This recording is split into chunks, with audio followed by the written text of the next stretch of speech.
तेजस्वी यादव जी का आंकड़ा हो सकता है कहीं रात में सोए हुए होंगे लेट से, तो उनके माता पिता के समय वाला जो 90 के दशक वाला जो आंकड़ा है कहीं वो आंकड़ा याद होता होगा।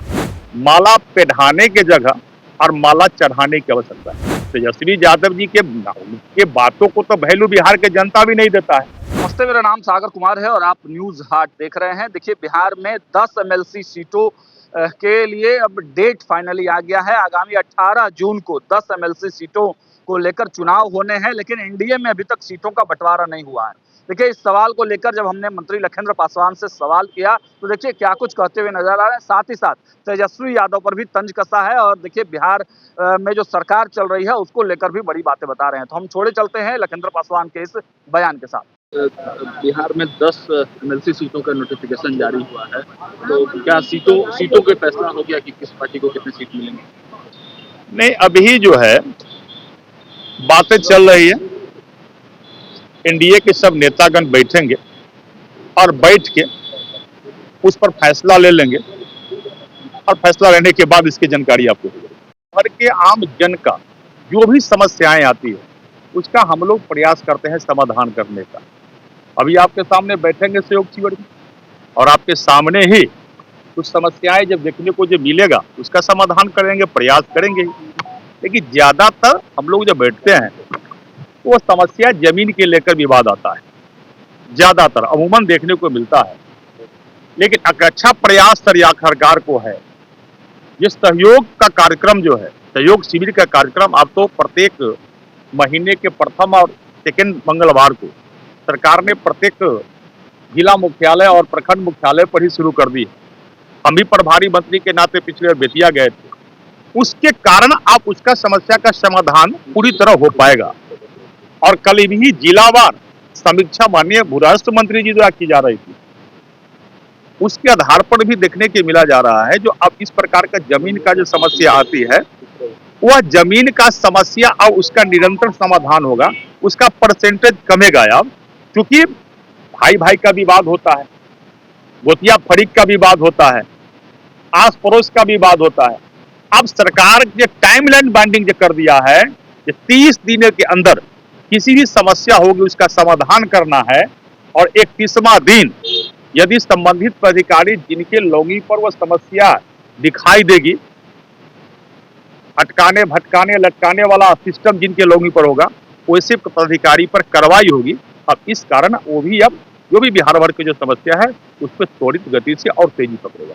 तेजस्वी यादव ने बिहार के मुख्यमंत्री सम्राट चौधरी को लेकर कहा है कि अपराधियों के सम्राट की जवाब है कि आज तक 681 बच्चों की गायब हुए हैं, जिसमें 85% बच्चियां हैं।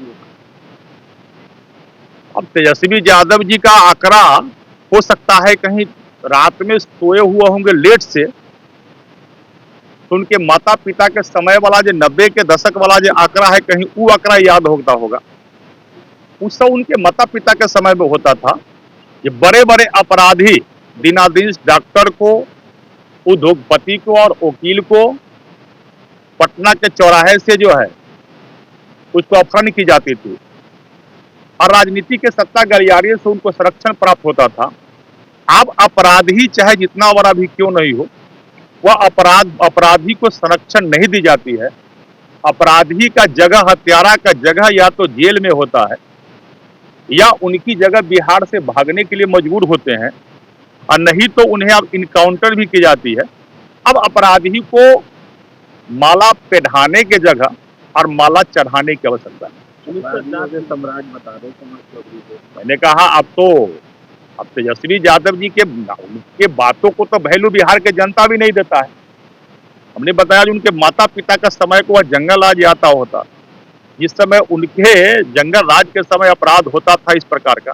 अब यदि अपराध होता है तो उसका परिणाम भुगतने के लोग तैयार रहते हैं, और जब अपराधी को परिणाम भुगतना पड़ता है तो वही तेजस्वी यादव जी और उन्हीं के पार्टी के लोग कहते हैं कि जांच चिन्हित करके इनकाउंटर की जाती है। हमें यह पता नहीं जो कैसा दोहरी मानसिकता के लोग हैं, दोहरी चरित्र का लोग है, क्या चाहता है बिहार में वही जंगल राज अपने माता पिता का समय वाला फिर से दोबारा वापस करना, या बिहार में सुशासन का राज ये कायम है, वह सुशासन का राज कायम रहे। अब तेजस्वी यादव जी को बरगलाने से और हल्ला करने से या गलत अफवाह फैलाने से कुछ होना जना नहीं है। बिहार में जो सुशासन का राज कायम हो गया है वह निरंतर कायम ही रहेगा। पेट्रोल डीजल के दाम जिस तरीके से बढ़ रहे हैं, कांग्रेस के राष्ट्रीय अध्यक्ष मल्लिकार्जुन खड़गे ने कहा है कि हाथ कंगन को आरती क्या, पढ़े लिखे को फारसी क्या, और उन्होंने सीधे आरोप प्रधानमंत्री पर लगाया, कह रहे हैं कि जिस तरीके से पेट्रोल डीजल के दाम बढ़ रहे हैं, ये लोग महंगाई की मार जनता पे फेंक रहे हैं और मुनाफाखोरी जारी कर रहे हैं। देखिए, अब कौन क्या कह रहा है। देश के माननीय प्रधानमंत्री नरेंद्र मोदी ने तो पहले ही वैश्विक संकट है भारत पर नहीं दुनिया के अंदर, उनके विषय में उन्होंने रखा है अपनी बातों को। और माननीय प्रधानमंत्री जब भी कुछ कहते हैं तो अपने देश के 140 करोड़ आम जनता के लिए, आवाम के लिए कहते हैं।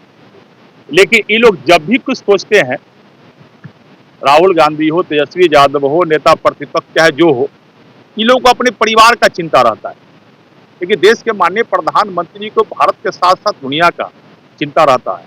और जब भी विश्व के अंदर वैश्विक महामारी आती है, वैश्विक संकट आता है, तो दुनिया के लोगों को यह विश्वास होता है, ये सबसे लोकप्रिय नेता नरेंद्र मोदी पर लोग विश्वास करते हैं।